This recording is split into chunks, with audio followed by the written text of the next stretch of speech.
अस्सलामुअलैकुम। तो इस वीडियो के अंदर हम लोग अपने एग्जाम्पल 11.6 और प्रैक्टिस प्रॉब्लम 11.6 को कंटिन्यू करेंगे। ये हमारे पास सर्किट मौजूद है, हमें क्वेश्चन गिवन है, find the value of RL that will absorb the maximum average power, calculate that power. सबसे पहले कहा गया है कि आरएल की वो वैल्यू फाइंड करें जो इस सर्किट से मैक्सिमम एवरेज पावर को एब्जॉर्ब करे, ठीक है। और फिर आप वो जो मैक्सिमम एवरेज पावर है उसकी वैल्यू भी कैलकुलेट करें। मतलब कि यहाँ पे हमें दो चीज़ें चाहिए, ठीक है। अब देखिए, हमने पिछली वीडियो के अंदर डिस्कस किया था कि हमारे पास दो केसेस होते हैं। एक केस ये होता है कि आपके पास पूरा सर्किट एसी होता है और यहाँ पे आपके पास लोड जो लगा हुआ होता है वो इम्पिडेंस होती है। तो पिछले वाली वीडियो में जो फॉर्मूलाज हमने यूज़ किए थे वो यूज़ होंगे। दूसरा केस ये होता था कि ये जो पूरा सर्किट होता है ये एसी होता है और यहाँ पर आपके पास जो लोड लगा हुआ होता है वो रेजिस्टर होता है, ठीक है। अब रेजिस्टर के लिए हमारे पास दो फॉर्मूलाज होते हैं। अगर आपको आरएल निकालना होता है तो वो आप कैसे निकालते हैं, ZTH जो होता है उसका आप मैग्नीट्यूड लेते हैं। मतलब कि ये हमारे पास कुछ ऐसे होता है, RTH का स्क्वायर प्लस का XTH का स्क्वायर। मतलब ZTH में दो चीज़ें होती हैं ना, इमेजिनरी टर्म, अगर A प्लस का आयोटा B, वो जो A होता है वो RTH होता है और जो B होता है XTH होता है। तो A स्क्वायर प्लस का B स्क्वायर अंडर रूट में कर देंगे तो आपके पास इसका मैग्नीट्यूड हो जाता है, ठीक है। तो आरएल आप ऐसे निकालते हैं। P मैक्स का आपके पास फॉर्मूला होता है, अगर रेजिस्टर लगा हुआ हो तो रेजिस्टर की एवरेज पावर आपको पता है कैसे निकाली जाती है, हाफ, ठीक है। और क्योंकि आपके पास यहाँ पे फेजर्स में चल रहा होता है सारा मामला, तो मुझे पता है कि अगर मैं फेजर्स में आई को शो करूँ तो वो आई का स्क्वायर हो जाता है और उसका सिर्फ मैग्नीट्यूड होता है। एवरेज पावर में आपके पास ये वाली जो टर्म है ना, एंगल वगैरह ऐसा कोई चीज़ आती भी नहीं है, ठीक है। ये आपके पास हो जाए एवरेज पावर रेजिस्टर की बोल रही हूँ मैं, ठीक है। उसकी नहीं बोल रही कि रेजिस्टर और इम्पिडेंस मिलाकर वो जो इफेक्ट होता है वो सब पहले वाले उसमें था, ठीक है। यहाँ पे सिर्फ रेजिस्टर की बात हो रही है। तो यहाँ पे हो जाएगा आर, क्योंकि इसके ऊपर एवरेज पावर निकालनी है तो यहाँ पे आरएल हो जाएगा। और ये करंट ऑब्वियस सी बात है, कौन सा करंट है, इससे गुजरने वाला करंट जो है वो आपका आई है, ठीक है। अब सबसे पहले मैं यहाँ पे आरएल की बात करूंगी। आरएल के लिए आपके पास दो चीज़ें होनी चाहिए, RTH और XTH, और ये दोनों चीज़ें ZTH में होती हैं। तो ZTH हम लोगों ने पिछली वीडियो में भी निकाला था, अभी भी निकालेंगे। क्या तरीका होता है, ये आपके पास A और B टर्मिनल होते हैं। पूरे सवाल में आप लोग RL हो या ZL हो, कुछ भी हो, आप उसको इग्नोर करके चलते हैं, ठीक है। अब AB टर्मिनल्स पर आपको इक्विवेलेंट इम्पिडेंस जो निकालते हैं वो ZTH होता है। ZTH के जो दोनों कॉम्पोनेंट्स होते हैं उससे आपको इन दोनों की वैल्यूज ईजिली पता चल जाएगी। सिंपल क्या करें, यहाँ पे सारी सोर्सेज को ऑफ करेंगे, या आपके पास वोल्टेज सोर्स है ऑफ हो जाएगी, तो आपके पास क्या बन जाएगा, सीधी लाइन बन जाएगी। यहाँ पे रेजिस्टर है, ये कैपेसिटर लगा हुआ है, ये इंडक्टर लगा हुआ है, ठीक है। सिंपल ये हमारे पास कुछ ऐसे हो जाएगा, 40 ओम माइनस का J30, J20 है ये, और यहाँ पे हमारे पास RL, ये AB टर्मिनल ऐसे, ठीक है, AB टर्मिनल। अब देखें यहाँ पे सिंपल क्या होगा, ये दोनों आपस में सीरीज में हो रहे हैं, ठीक है। जो आंसर आएगा मैं यहाँ पे लिख देती हूँ Z1, ठीक है। ये दोनों आपस में सीरीज में हो रहे हैं, 40 ओम प्लस माइनस J30, ठीक है, सीरीज में ऐड हो जाते हैं तो ये हो जाएगा 40 माइनस का J30, ठीक है। अब मैं सिंपल क्या करूँगी, यहाँ पे एक इम्पिडेंस बना लेती हूँ Z1, जो अभी हमने निकाली है वो इन दोनों की जगह आ गई, ठीक है, एक ही बना ली मैंने यहाँ पे। अब यहाँ पर मेरे पास एक इंडक्टर लगा हुआ है, ये हो जाएगा J20, और यहाँ पे हम लोग AB टर्मिनल बना लेते हैं कुछ ऐसे। अब देखिए, AB टर्मिनल बनाने भी बहुत ज़रूरी थे। क्यों ज़रूरी थे मैं आपको बताती हूँ। अगर आपने AB टर्मिनल नहीं बनाए होते तो आप समझते हैं कि ये तीनों जो है ना वो सीरीज़ में हो रहे हैं और आप इन तीनों को सीरीज़ में सॉल्व कर लेते, जबकि ऐसा नहीं है। AB टर्मिनल के होने से आपको पता चला कि ये दोनों आपस में पैरेलल होंगे, ठीक है। तो सिंपल पैरेलल होंगे। पैरेलल कैसे करेंगे, जो पैरेलल करके आंसर आएगा वो AB टर्मिनल की इक्विवेलेंट रेजिस्टेंस होगी, तो मैं उसे ZTH के नाम दे दूंगी। पैरेलल होता है 1/Z1 प्लस 1 का J20 का इनवर्स, ठीक है। पैरेलल करना हमें आता है, रेजिस्टर की तरह ही होता है ये।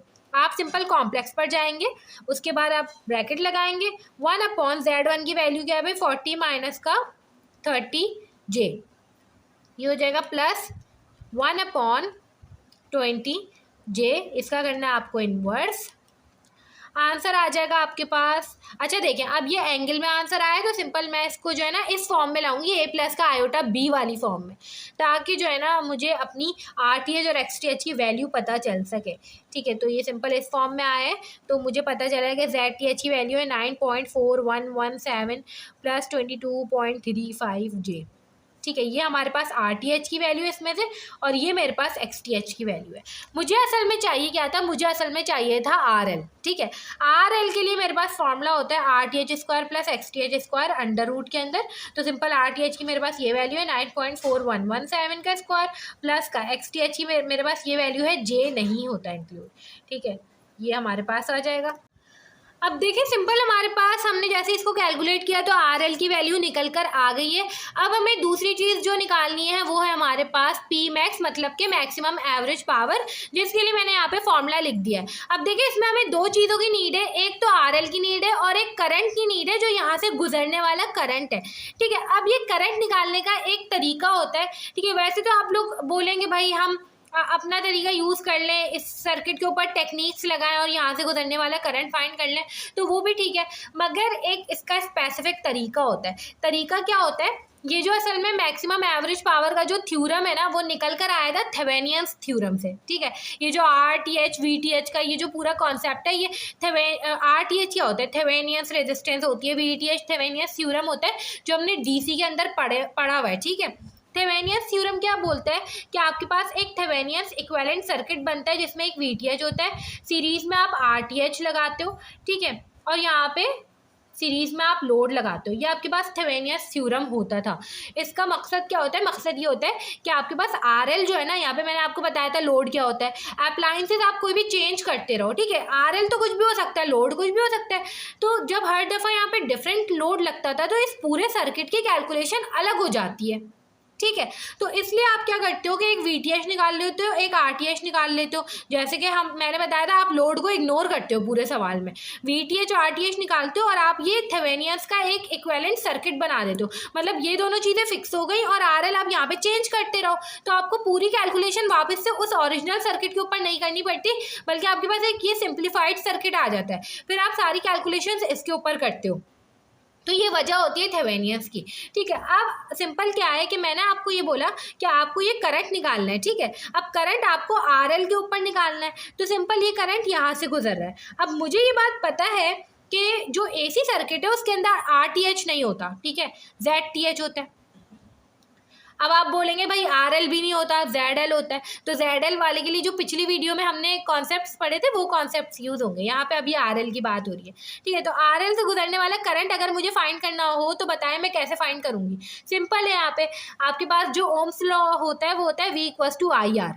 ठीक है, आपको अगर करंट निकालना हो तो वो हो जाएगा I = V/R। ठीक है, V यहाँ पे कितना है भाई, टोटल जो वोल्टेज है VTH, सिंपल, और यहाँ पे जो दोनों प्लस हो जाएंगे, ये आपके पास दोनों जो कंपोनेंट्स है, मतलब कि ZTH प्लस का RL।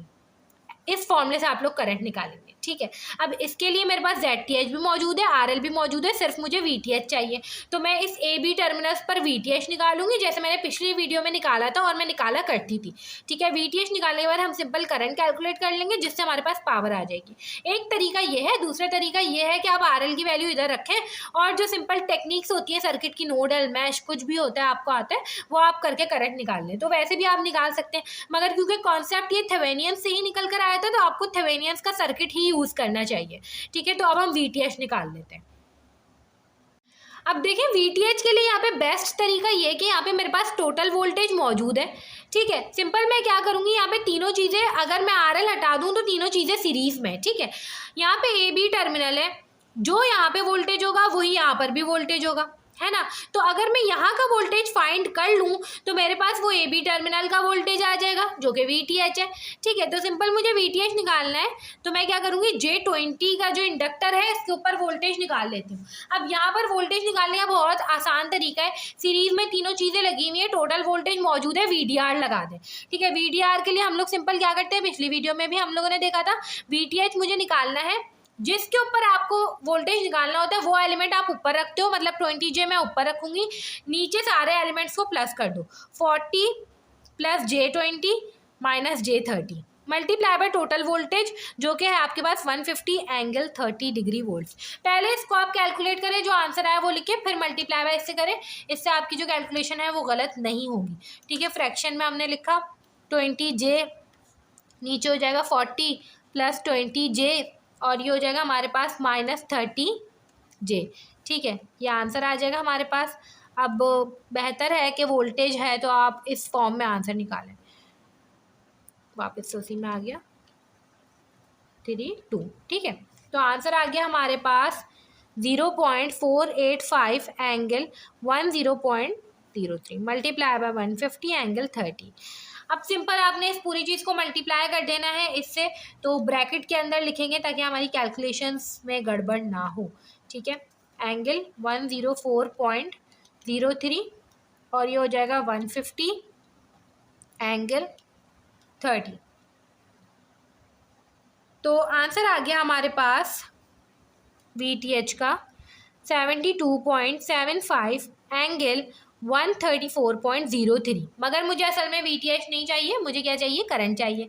तो करंट के लिए मैं ये पूरी चीज़ ऊपर रखूँगी 72.75 एंगल 134.03, नीचे ZTH प्लस RL। ZTH हमारे पास निकल कर आया था 9.4117 प्लस 22.35 J, ठीक है, और RL निकल के आया था 24.25 ओम्स, ठीक है। सिंपल ये हमने रखा। अब इसको आप कैलकुलेट कर लें। ये हो जाएगा 72.75 एंगल 134.03, नीचे हो जाएगा 9.4117 प्लस 22.35 J प्लस 24.25।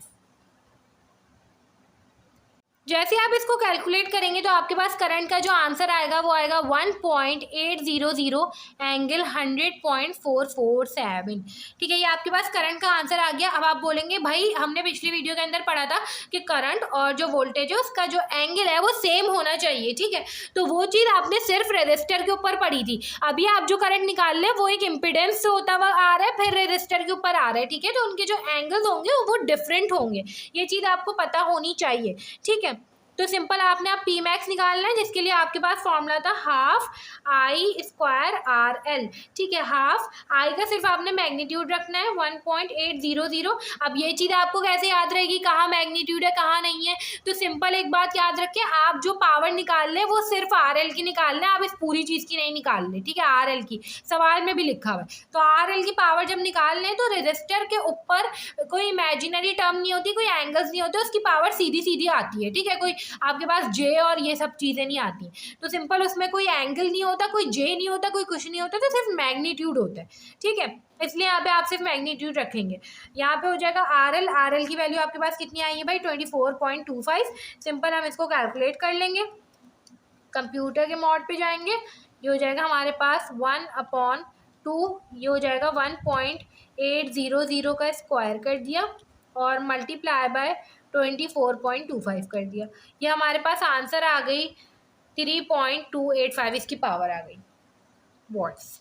इस तरीके से करके हमने अपनी एग्जाम्पल 11.6 जो है उसको कंप्लीट कर लिया है। अब हम इसकी प्रैक्टिस प्रॉब्लम 11.6 जो है उसको देख लेते हैं। अब देखिए मेरे पास यहाँ पे प्रैक्टिस प्रॉब्लम 11.6 मौजूद है, ये इसका सर्किट है। आपसे वही चीज़ें कही गई हैं। इसका क्वेश्चन है the register RL is adjusted until it absorbs the maximum average power, calculate RL and the maximum average power absorbed bye it. यहाँ पर भी आपको दो चीज़ें निकालनी है। एक आपने RL की वैल्यू निकालनी है, जो कि मैंने अभी आपको बताया कैसे निकलेगी भाई, RTH स्क्वायर प्लस का XTH का स्क्वायर, मतलब कि इन दोनों चीज़ों के लिए आपको क्या चाहिए होगा ZTH, ठीक है। मतलब ZTH का मैग्नीट्यूड लेंगे तो ये आ जाएगा आपके पास।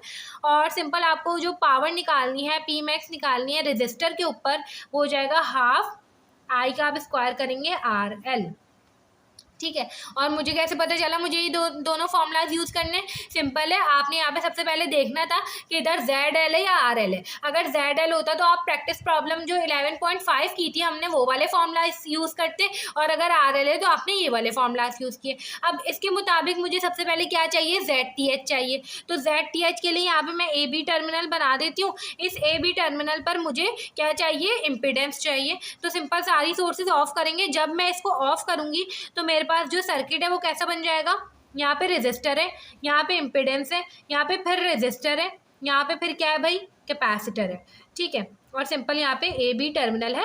मैं बार बार वैल्यूज़ नहीं लिख रही, वैल्यूज़ हम ऊपर से देख लेते हैं, ठीक है।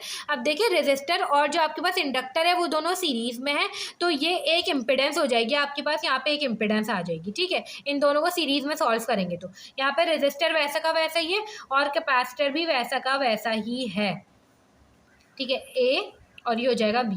ये इम्पिडेंस की वैल्यू कैसे निकल के आएगी, दोनों सीरीज में हमें दिख रहे हैं, तो यहाँ पे Z1 कह देती हूँ मैं, Z1 की वैल्यू क्या हो जाएगी, दोनों सीरीज में ऐड हो जाएंगे तो 80 प्लस का 60 J उसकी वैल्यू हो जाएगी। वो हमारे पास पैरेलल होगा 90 ओम के साथ और माइनस J30 ओम के साथ, सही है। अब तीनों को पैरेलल कैसे करेंगे, पैरेलल करेंगे तो हमारे पास यहाँ पे इसकी टर्मिनल्स पर इम्पिडेंस निकल के आ जाएगी जो कि ZTH होगी, तो ZTH equals to 1/Z1 plus 1/90 ohms और प्लस 1/-J30 ओम्स। इसका इन्वर्स कर दें। ज़्यादा बेहतर ये कैलकुलेशन को ठीक करने के लिए आप पहले 2 का करें और फिर उसको तीसरे के साथ करें, तो मैं पहले 2 का करूँगी, कोई रिस्क नहीं लेंगे ताकि गलत ना हो हमारा, ठीक है। सिंपल इसको कॉम्प्लेक्स पर जाएंगे, 2 पर जाएंगे, ब्रैकेट ये हो जाएगा 1/Z1 की वैल्यू मेरे पास क्या है भाई 80 प्लस का 60J, यहाँ पे हो जाएगा हमारे पास प्लस 1/90, ठीक है। ये हो जाएगा हमारे पास इनवर्स, आंसर आ जाएगा हमारे पास, जो भी आंसर होगा वो पैरेलल होगा माइनस J30 के साथ, और आंसर मुझे दूसरी फॉर्म में चाहिए, एंगल वाली फॉर्म में नहीं चाहिए, A प्लस का B आयोटा वाली फॉर्म में चाहिए।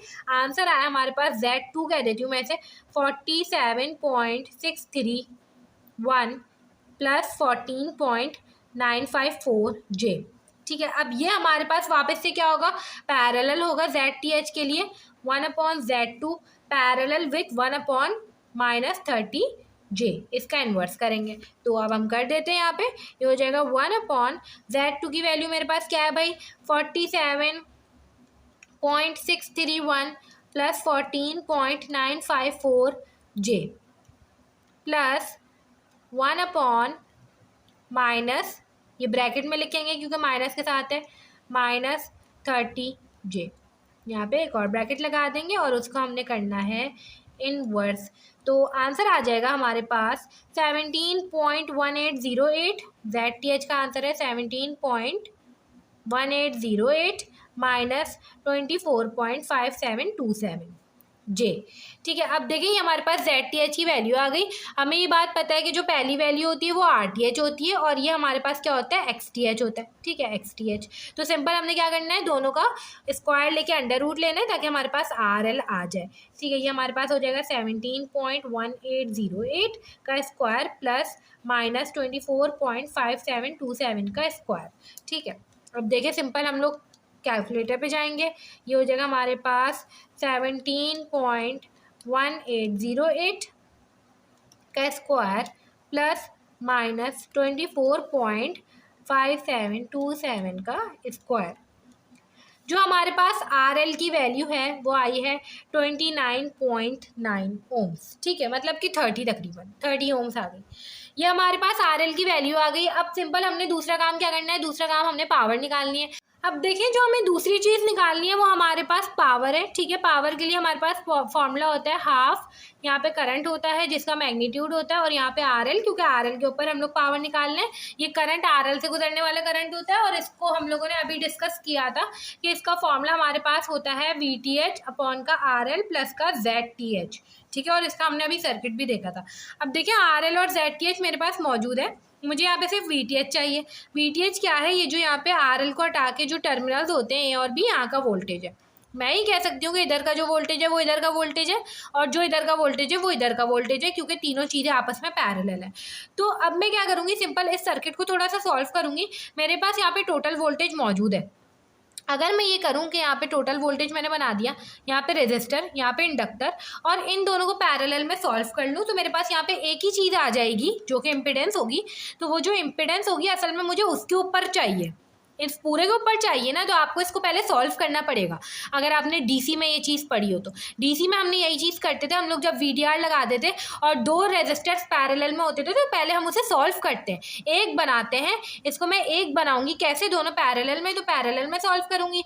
ये कॉम्प्लेक्स पर जाएंगे हम लोग, पैरेलल में कैसे सॉल्व करेंगे, 1/90 ये हो जाएगा प्लस 1/-30J, ठीक है, और यहाँ पर हम लोग इसको इन्वर्स कर देंगे तो पैरेलल इम्पीडेंस का आंसर आ गया मेरे पास 9.27J, 9-27J। ठीक है, अब ये जो इम्पीडेंस है असल में मुझे इसके ऊपर चाहिए VTH, इन दोनों को सॉल्व करके जो आंसर आया उसके ऊपर चाहिए VTH वोल्टेज।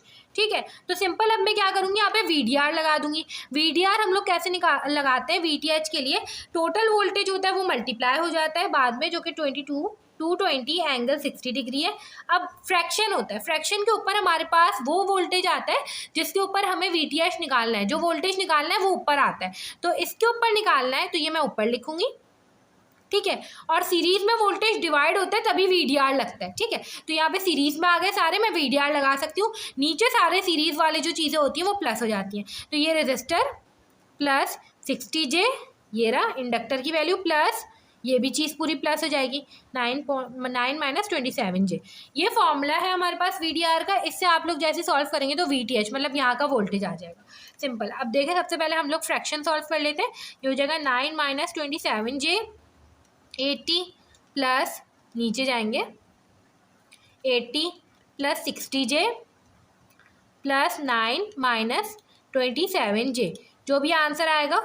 अब इसको हम निकाल लेते हैं दूसरी फॉर्म में क्योंकि हम वोल्टेज निकाल रहे हैं, तो ये हमारे पास हो जाएगा 0.299 एंगल -91.909 मल्टीप्लाई हो रहा है 220 एंगल 60 से।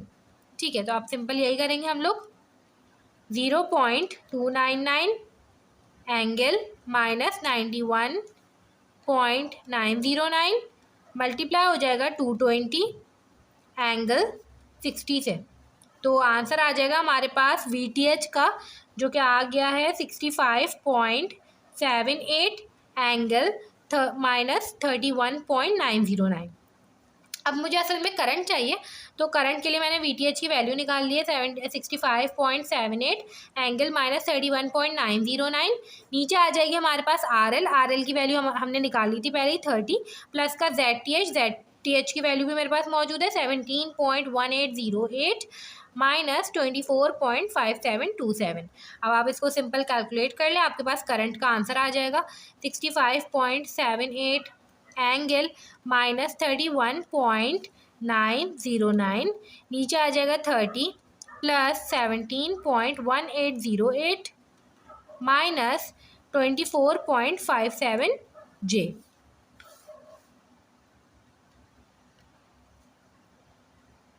अब देखें जो करंट की वैल्यू हमारे पास निकल के आई है वो आई है 1.2365 एंगल -4.4001। ठीक है, एम्पियर्स। अब करंट की वैल्यू आ गई है, असल में हमें क्या निकालनी थी, पावर निकालनी थी, तो पावर में सिंपल हम ये चीज़ें पुट कर देंगे, करंट की वैल्यू और RL की वैल्यू हमारे पास आ जाएगी पावर। हाफ करंट का हमें सिर्फ मैग्नीट्यूड पुट करना पड़ता है 1.23 का स्क्वायर, और RL हमारे पास क्या है भाई 30 है। ठीक है, अब सिंपल इससे हम लोग पावर निकाल लेते हैं। सिंपल मॉड पे जाएंगे हम लोग, ये हो जाएगा 1.23 का square multiply by 30 divide by 2, 22.69 answer. ठीक है, इस तरीके से करके हमने अपनी जो पावर निकाल ली है। अब ऐसा हो सकता है कि आपका जो आंसर है वो बुक से थोड़ा डेसिमल आगे पीछे हो जाए, तो उससे कोई मसला नहीं है। ये आपके पास AC की जो कैलकुलेशंस होती हैं उसको आपने सही से राउंड ऑफ करना है, आपके पास बिल्कुल एग्जैक्ट आंसर आएगा। ठीक है, इस तरीके से करके हमने अपनी ये वाली प्रैक्टिस प्रॉब्लम भी सॉल्व कर ली है। अब हम नेक्स्ट वीडियो से जो आगे के टॉपिक्स होंगे उनको कंटिन्यू कर रहे होंगे।